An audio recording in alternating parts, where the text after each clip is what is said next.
You ask a child how old he is, he says he's 14 3/4.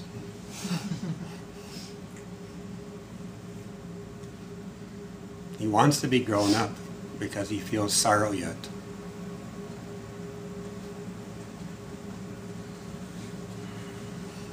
So many people are telling him what is right and what is wrong. He gets very confused. He hasn't yet found himself or his place in this world.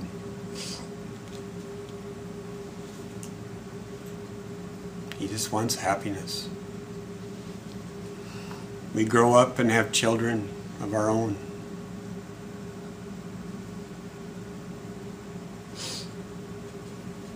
And we think, well, maybe happiness is by having the children happy. So we end up giving them the toy. And the cycle starts again and again. We're looking for happiness. It's like the deer that's chasing the smell of the moss, and it cannot find it. It keeps on searching everywhere, but cannot find it. Where can he find it? And yet it's inside of us all the time.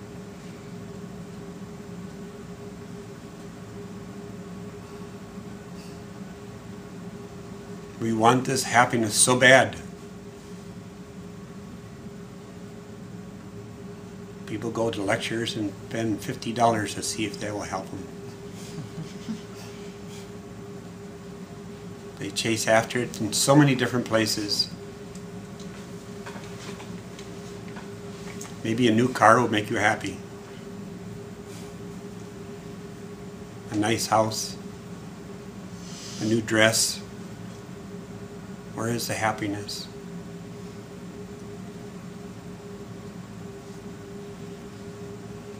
It keeps on turning into sorrow somehow. It will be happy for a moment, but yet it does not lead to this happiness that we want.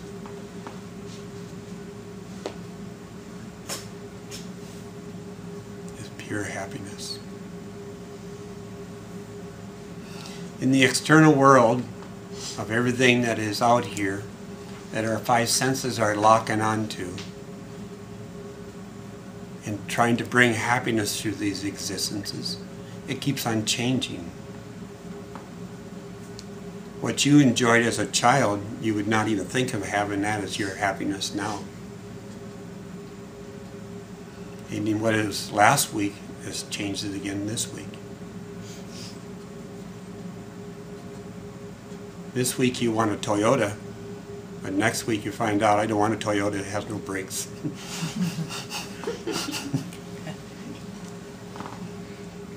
We keep on looking for this happiness. When do we wise up? It's like we are creating our sorrow our own self. It's like putting a nail into the wall and having your thumb on the nail all the time. Where is this pain coming from? It's coming from my own self. So move the thumb. The pain is gone. But we are making our own pains constantly. If you can stand back and see it, you would laugh. It's a joke. What you are feeling so bad and sorrowful about, or tears are running down your eyes one day. If you can stand back and look at it, oh, so silly. We're happy one moment and we're sad the next moment, constantly changing. When are we going to stop running after happiness externally? When will the time come to recognize that happiness is inside, not outside? It's into the silence that exists in each one of us. This peace. And to start recognizing it and start living it externally. Recognizing this peace, this happiness inside you, is infinite. It is one. And that's what everything is. It's just one. By dividing it up in many things, creating this illusion that desire is your happiness, one desire creates three every time. It does not stop. So the desire has to stop. The attachments in our life has to stop.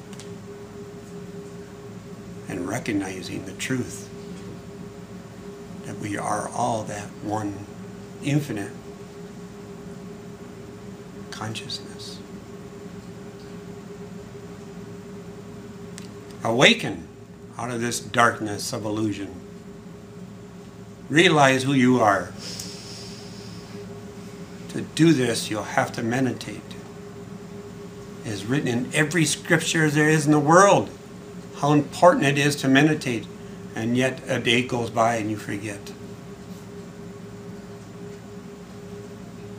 But yet you don't forget brushing your teeth.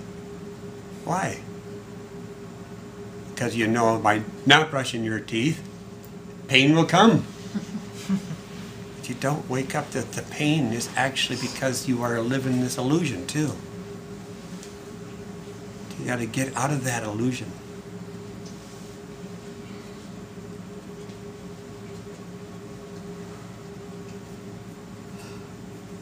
Out in the desert, you see water. This illusion. You're thirsty, you haven't drank for a long time. You finally get to the spot where the lake is and it's not there. You realize then it's illusion. So knowledge awakens you. So if you can find this knowledge inside you, it will awaken to the illusion. And the more and more and more you get into that habit of meditating, the more the illusion disappears. And the truth is there. Sounds too simple, huh? It is. We're the ones that make it hard. I can't meditate. People say this. What do you mean you can't meditate? Is that you do not want to try? Is this what you're saying? Or you can't?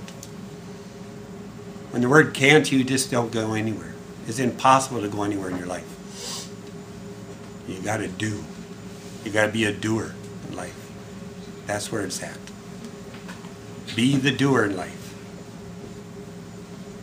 Awaken. Awaken to your own true self. Not to copy other people, to be your own self. That's the greatest moment that will happen in your life, to be your own self. And each step you take is always in that nowness. It's something fresh and new, exciting. Each place you go to is all new.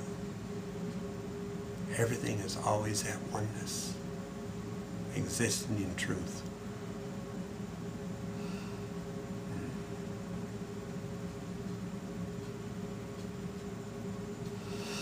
Om Shanti.